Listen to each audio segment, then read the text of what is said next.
Bonjour, j'ai fait cette vidéo pour démystifier un petit peu la soudure des composants CMS au travers ce petit exemple où on va avoir à souder 4 résistances, un condensateur, un transistor et un composant intégré CMS. Donc pour cette vidéo, je vais utiliser un fer à souder, tout ce qu'il y a de plus standard et peu confortable. Donc avec une station de soudage basse tension, ça sera plus facile.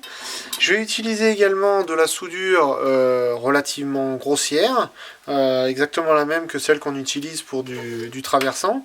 Tout ça pour vous montrer que c'est pas très compliqué à souder.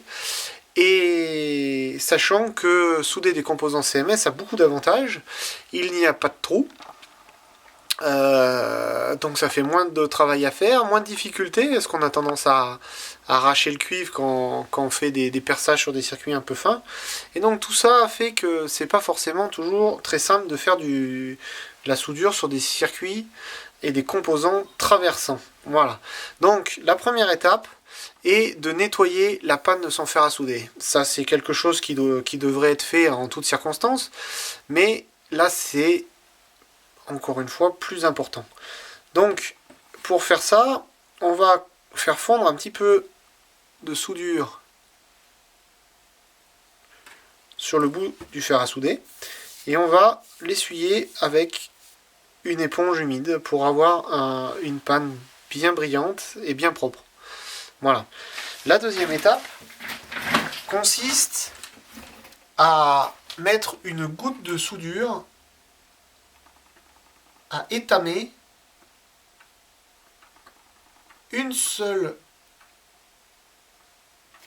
patte de chaque composant qui sera à souder. Donc là j'en ai mis un point pour le condensateur, un point sur chaque résistance, un point sur une des trois pattes des diodes et un point sur une des 1, 2, 3, 4, 5, 6, 7, une des 14 pattes du composant intégré que je vais avoir à souder ici.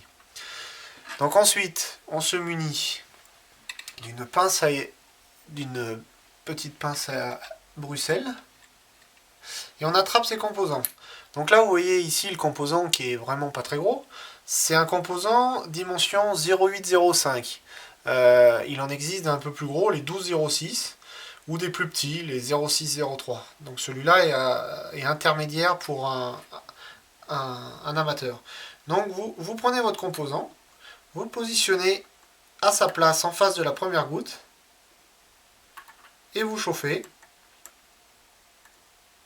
de manière à le coller à sa place. Vous pouvez faire ça ensuite pour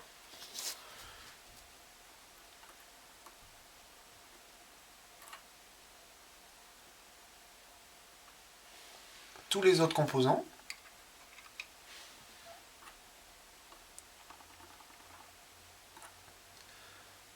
Donc là, bien entendu, j'ai commencé par tous les composants les moins hauts. C'est ce qu'il faut faire à l'occasion de toute opération de soudage de composants. On commence par les composants les moins épais pour terminer par les connecteurs et les choses plus grosses. Voilà. On positionne tous nos composants. Donc là, je le fais assez grossièrement parce que j'y vois pas bien clair et je veux pas me mettre devant la caméra. Voilà. Donc là, nous avons positionné un condensateur, 4 résistances et des diodes en format SOT23. Donc vous voyez, c'est pas bien gros. Mais nous voyons très bien visuellement que toutes les pattes sont en face. Donc, une fois que cette opération a été faite, il ne reste qu'à souder les pattes restantes. Voilà. Donc là, je le fais sur un circuit qui n'est pas étamé. On voit encore la couleur du cuivre. On ne peut pas faire plus difficile. puisque l'étamage permet de faire des soudures beaucoup plus facilement. Voilà. Donc là, on a déjà soudé un condensateur, 4 résistances et des diodes en format SOT23. Donc il nous reste à souder notre composant CMS. Donc lui aussi, on avait rempli une première patte de soudure. On prend le composant, on vérifie bien son sens.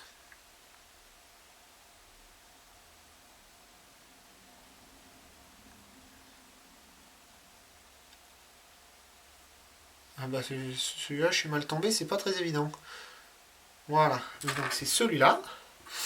On se met comme ceci. On attrape notre composant. On vient le positionner à sa place. Visuellement, ça se voit très très bien. Et d'ailleurs, plus le circuit va être compliqué, plus il va avoir de pattes et plus ça va être facile de le positionner comme ça. Voilà. Donc là, c'est parfait, mais on va dire qu'il n'est pas tout à fait positionné. On va le rattraper, on va réchauffer la patte et on va le repositionner un petit peu sur le côté, le retordre.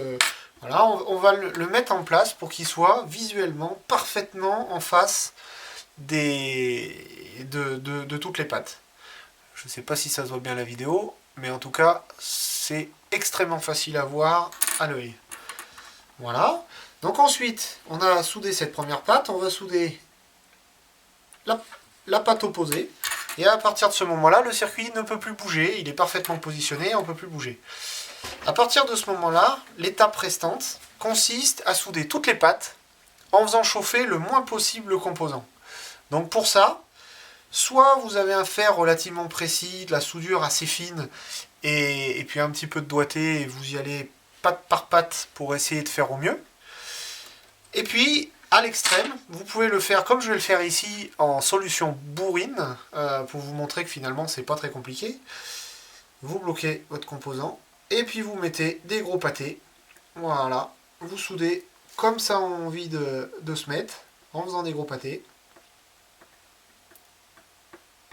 Voilà.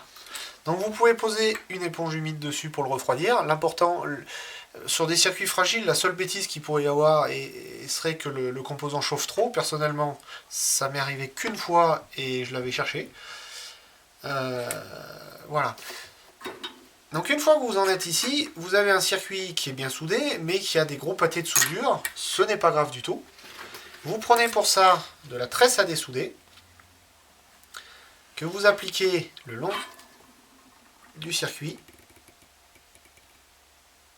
et vous chauffez pour retirer l'excédent de soudure.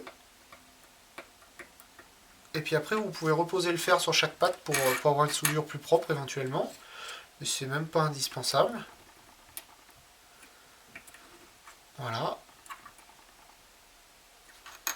Et voilà. Voilà, vous avez un circuit CMS soudé, parfaitement aligné sur son circuit imprimé.